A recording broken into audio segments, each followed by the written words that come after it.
Hello दोस्तों, इस channel में आप लोगों का स्वागत है। आज हम लोग 1 to 5 के लिए जो एग्ज़ाम होने वाला है, झारखंड सहायक आचार्य परीक्षा 2023, उसके लिए जो है हम लोग आज फ्रांस की राज्य क्रांति यानी फ्रांस की क्रांति से संबंधित जो है हम लोग पॉइंट्स को देखेंगे। क्योंकि पिछले बार जो हिंदी का जो एग्ज़ाम हुआ था, हिंदी जो भी विषय लिए थे उन लोग का जो हुआ था, उसमें से जो है फ्रांस की क्रांति यानी वर्ल्ड हिस्ट्री से काफ़ी क्वेश्चन पूछा गया था। तो हम लोग उसी तरह को देखते हुए तैयारी करेंगे। तो चलिए आज हम लोग फ्रांस की क्रांति से संबंधित मुख्य बातें जो है ध्यान में रखेंगे, ताकि प्रश्न जो परीक्षा में आवे तो एक भी ना छूटे। तो चलिए देर न करते हुए सेशन को आगे बढ़ाते हैं। तो आज का जो मेरा पहला टॉपिक जो है वो है फ्रांस की राज्य क्रांति यानी फ्रांस की क्रांति। तो फ्रांस की क्रांति कैसे हुई, कब हुई, किसके किसके शासन में क्या हुआ, ये सारा चीज़ हम लोग देखेंगे। तो चलिए हम लोग स्टार्ट करते हैं। फ्रांस की राज्य क्रांति 1789 ईस्वी में लुई 16वां के शासनकाल में हुई थी। देखिए पहला क्वेश्चन आपका यही बनता है कि फ्रांस की क्रांति जो है किसकी शासनकाल में हुई थी। तो 1789 लुई 16वां के शासनकाल में हुई थी। तो ये आपका प्रश्न यहाँ से बनता है। इस समय फ्रांस में सामंती व्यवस्था थी। आपका ये भी प्रश्न बन सकता है कि आपका ये जो है पूछ सकता है उस समय कि फ्रांस की जो है किस व्यवस्था थी। तो सामंती व्यवस्था थी, है ना। 14 जुलाई 1789 ईस्वी को क्रांतिकारियों ने बस्तिल के कारागृह के फाटक को तोड़कर बंदियों को मुक्त कर दिया। आपको प्रश्न यहाँ से भी बन सकता है कि कारागृह को तोड़ करके कब मुक्त कर दिया गया। तो 14 जुलाई 1789 ईस्वी को। तब से 14 जुलाई को फ्रांस में राष्ट्रीय दिवस के रूप में मनाया जाता है। आपसे ये भी प्रश्न पूछा जा सकता है कि क्या बोलते हैं फ्रांस में राष्ट्रीय दिवस कब मनाया जाता है। तो आपका ये हो जाएगा 14 जुलाई को फ्रांस के राष्ट्रीय क्रांति दिवस मनाया जाता है, राष्ट्रीय दिवस मनाया जाता है दोस्तों। तो इस तरह से जो है हम लोग अभी और आगे देखते हैं और एक एक कर को समझने का प्रयास करते हैं। तो ये आज का जो है हमारा जो टॉपिक बहुत ही ये ज़बरदस्त है, इसको जानना बहुत ज़रूरी है, क्योंकि जो है इससे प्रश्न आप लोग को बनता है, प्रश्न देखने के लिए मिलता है परीक्षा में, इसलिए जो इसको ध्यान देना है ना। तो चलिए हम लोग आगे और देखते हैं। थोड़ा सा ये टॉपिक लंबा होगा लेकिन ये हमारे लिए बहुत ही लाभदायक होगा दोस्तों। अब अगला है समानता, स्वतंत्रता और बंधुता का नारा फ्रांस की राज्य क्रांति की देन है। ये पूछा जा सकता है कि समानता, स्वतंत्रता और बंधुता का नारा फ्रांस की किस क्रांति की देन है। तो इसको आपको जानना होगा कि यह जो है फ्रांस की राज्य क्रांति की देन है। मैं ही राज्य हूँ और मेरे शब्द ही कानून है, यह कथन किसका है। तो लुई 14वां का है ना। तो ये सब भी हमको ध्यान में देखते हुए आगे चलना है दोस्तों। इस चैनल में आप लोग बने रहें, और अगर अच्छा लगे तो लाइक सब्सक्राइब जरूर करें दोस्तों, और अपने दोस्तों के साथ शेयर जरूर करें। वर्साई के शीत महल का निर्माण लुई 14वां ने करवाया था।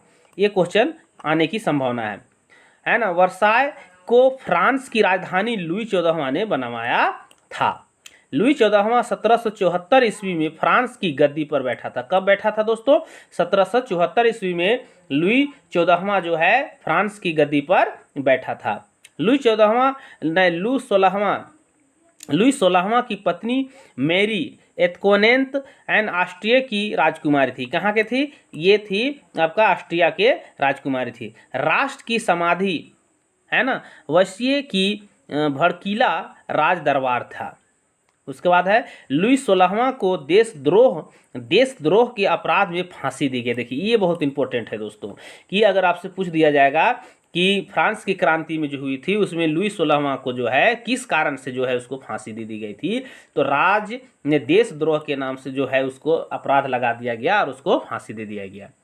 टैले एक प्रकार का भूमि कर था वहाँ क्या था? टैले क्या है? भूमि कर था। फ्रांसीसी क्रांति में बाल्टियर और मॉन्टेक्यू एवं रूसो ने सर्वाधिक योगदान दिए थे।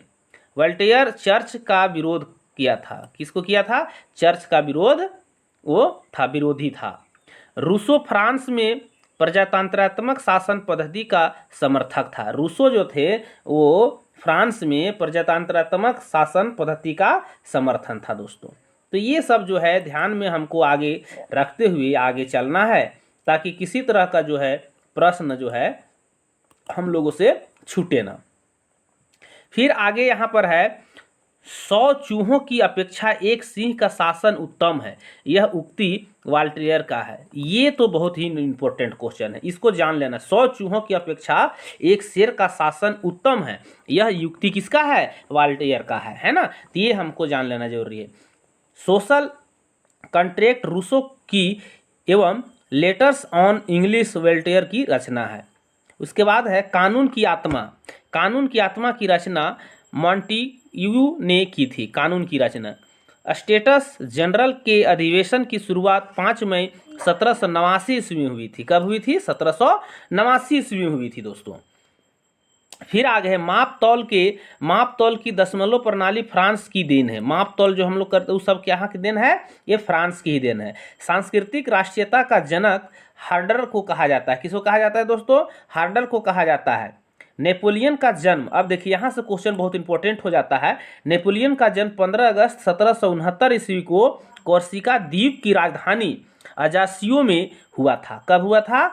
15 अगस्त 1769 ईस्वी को। नेपोलियन के पिता का नाम था कार्लो बोनापार्ट। क्या था? Carlo Bonaparte. नेपोलियन ने ब्रिटेन के सैनिक अकादमी में शिक्षा प्राप्त की थी। कहाँ की थी? ये की थी आपको कहाँ पर? ये ब्रिटेन में। 1796 ईस्वी में नेपोलियन ने इटली में ऑस्ट्रिया के प्रमुख को समाप्त कर दिया, है ना। फ्रांस में डायरेक्टरी के शासन का अंत 1799 ईस्वी में हुआ था। कब हुआ था दोस्तों? 1799 ईस्वी में। नेपोलियन 1799 ईस्वी में प्रथम कांस बना और 1802 ईस्वी में जीवन भर के लिए जो है कांस बना था। तो ये जो हमारा जो मुख्य जो ये जो पॉइंट्स जो है इसको हम लोगों ने अभी देख रहे हैं, है कि नहीं है।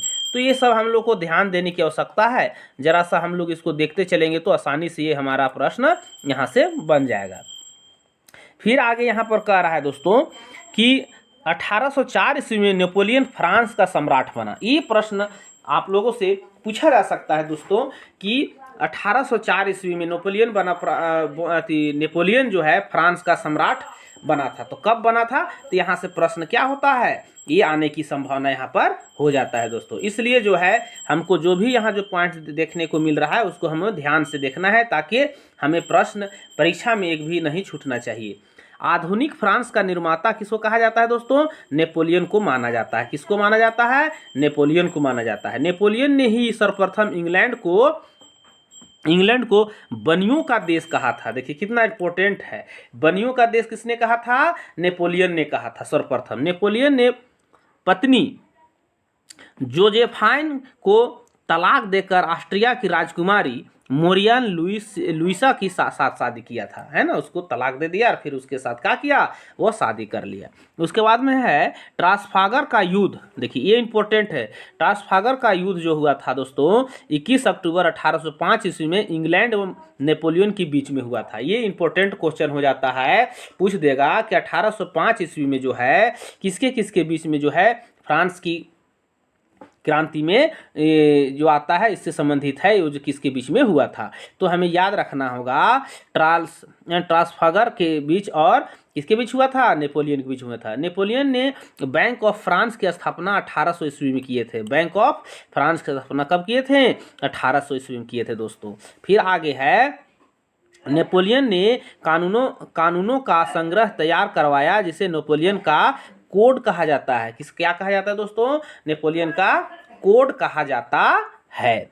फिर आगे है नेपोलियन को नील नदी के युद्ध में अंग्रेजी जहाजी बेड़ों के नायक नेल्सन के हाथों बुरी तरह से पराजित होना पड़ा था। तो ये सब जो पॉइंट जो है जितने भी युद्ध का जो है युद्ध वाला जो डेट है, युद्ध किसके किसके बीच में हुआ था दोस्तों, ये सब को हमको जान लेना बहुत जरूरी है ताकि जो है ये प्रश्न हमें परीक्षा में आवे तो एक भी नहीं छूटना चाहिए।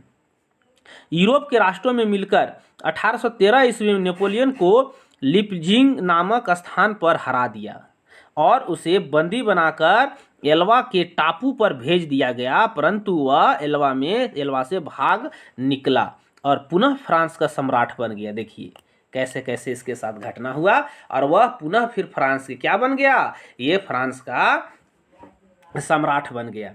अंततः मित्र राष्ट्रों की सेना ने नेपोलियन को 18 जून 1815 ईस्वी को वाटरलू के युद्ध में पराजित कर बंदी बना लिया और उसे सेंट हेलेना द्वीप पर भेज दिया। वहाँ 1821 ईस्वी में उसकी मृत्यु हो जाती है दोस्तों। किसको? नेपोलियन का। और नेपोलियन लीड्स कार्पोलर के नाम से जाना जाता है। किसके नाम से जाना जाता है? किनको का नाम से जाना जाता है? तो नेपोलियन को जाना जाता है दोस्तों। नेपोलियन के पतन का कारण था उसका रूस पर आक्रमण करना। ये क्वेश्चन आपसे पूछ सका जाता है दोस्तों, क्योंकि ये वेरी इंपॉर्टेंट है कि क्या कारण था जो कि उसका क्या बोलते हैं, उसका पतन का कारण रहा। तो ये रूस के आक्रमण का ये इसका क्या रहा?